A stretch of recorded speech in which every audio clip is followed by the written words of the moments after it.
Vonjeo ny firenenay, Atanjaho ny finoanay, Anao Ray tianay. Afaho Madagasikara, Hahaizanay ny tsara, Ianao no mahavonjy anay, Mila Anao ny fiainanay, Omeo ny fanahinao, Hahaizanay mihaino anao, sy mankato ny didinao, Hahazoanay ny fitahianao.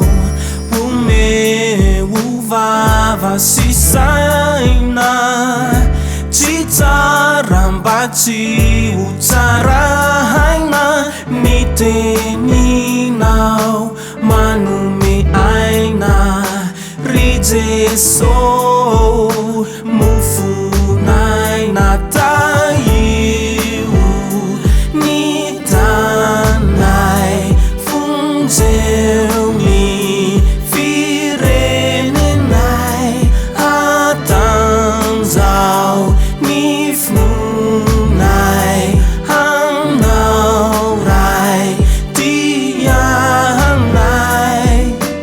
Afaho Madagasikara, Hahaizanay ny tsara, Ianao no mahavonjy anay, Mila Anao ny fiainanay, Omeo ny fanahinao, Hahaizanay mihaino anao, sy mankato ny didinao, Hahazoanay ny fitahianao.